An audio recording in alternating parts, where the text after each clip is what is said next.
So I'm about to play a video clip which is a piece by Lou Dobbs on facts that are emerging in statistics that are proving that women are actually, as a whole, less happy than they were before all of this feminism crap started 50, 60, 70 years ago.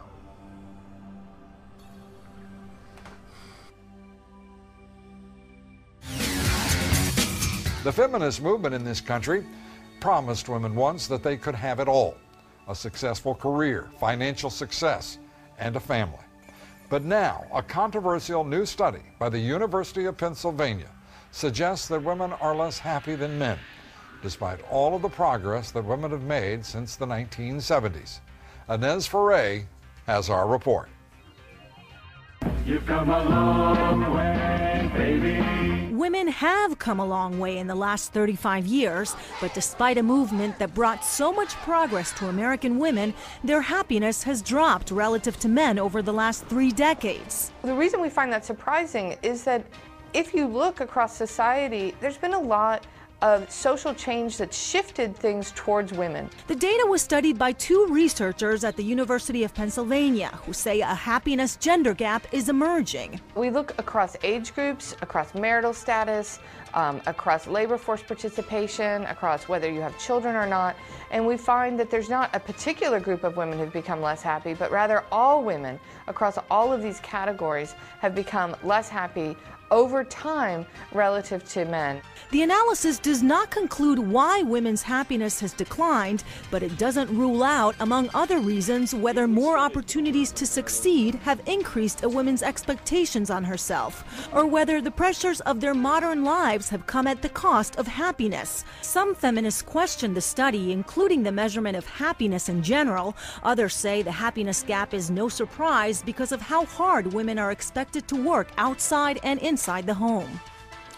And this study was done to see why Americans in general are feeling less happy. The study found that the declines were driven by the trend among women. Men's happiness has essentially remained flat or slightly increased, Lou. Well, that is a troubling and I would say even surprising report, but such an important finding, and I've asked Kitty Pilgrim to join us here too, such an important finding. Why would there not be an examination of why? That is the critical question to be asked here, is it not? That's what the researchers are saying. They're saying, you know, we're just publishing these facts. Now more research needs to be done as to why this is happening.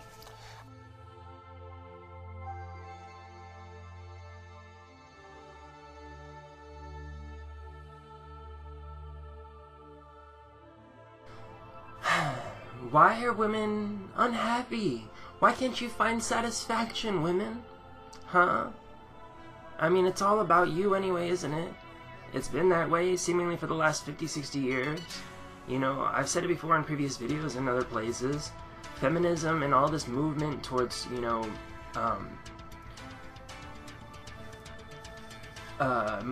making everything in the society after the feminist image the way that they want is a knee-jerk reaction to previous corrupt, masculine-dominated societies in the Middle Ages and in the Enlightenment, Victorian era, etc.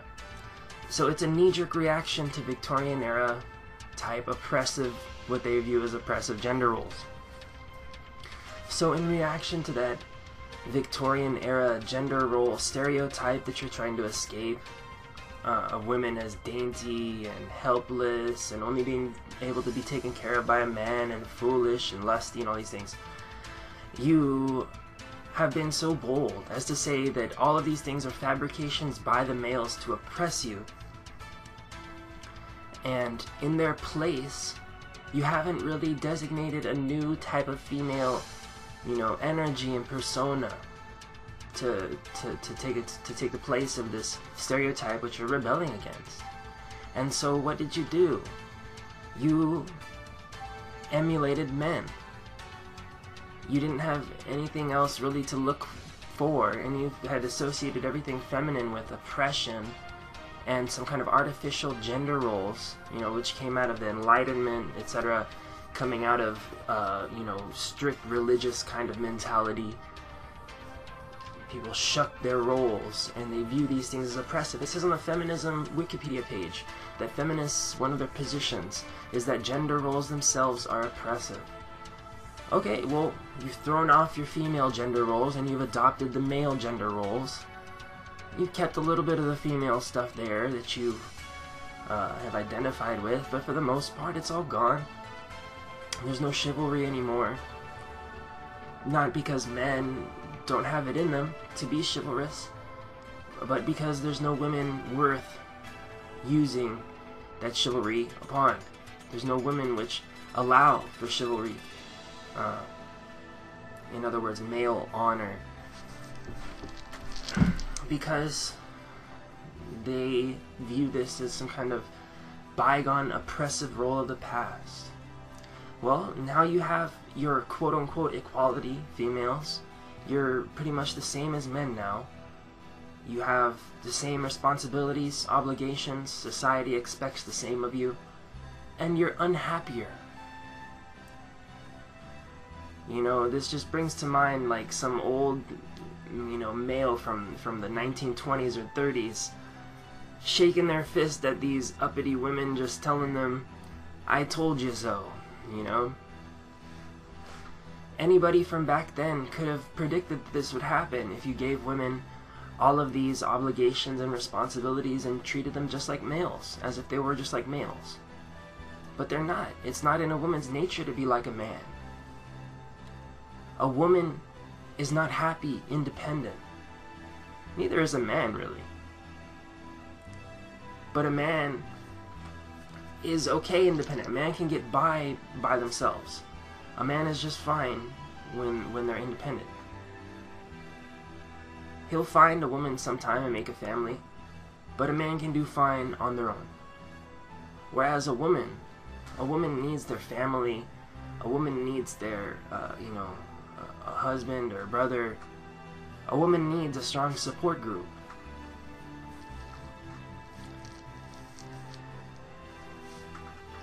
Otherwise, they'll be unhappy. We see with all types of women who are in the West, just let loose to be independent, quote unquote. They always end up, you know, being used by one or the other person or group, or allowing themselves to be used, or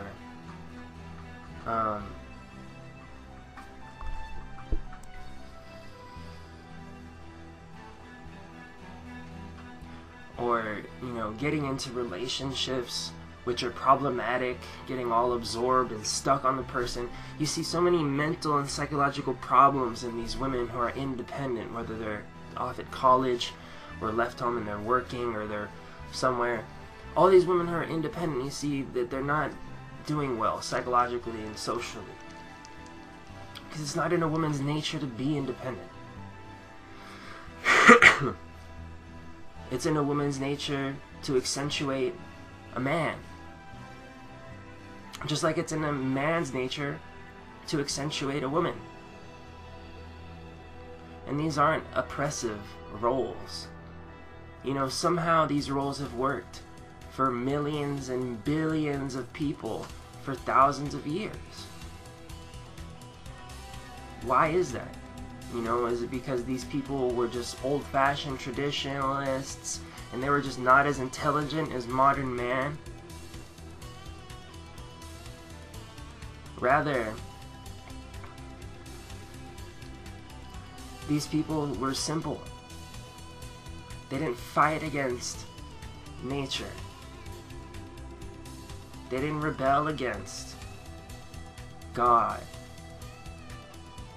They realized that men were men and women were women. Were there occasions where a man might be gay or a woman might be a lesbian? Yes, of course. Is there a part of a man which is feminine inside of themselves which they can access for strength? Is there a part of a woman which is masculine inside of themselves which they can access for strength? Absolutely. I'm not denying that. But everything goes wrong when a man confuses their identity with that female essence of helplessness, fear, weakness, sweetness, all these female qualities. If a man overly identifies with them, you can't really call that person a man anymore. Likewise, if a woman over-identifies with their masculine qualities, toughness, shrewdness, independence, you can't really call that woman a woman anymore. They're more of a man. Likewise, a man is more of a woman.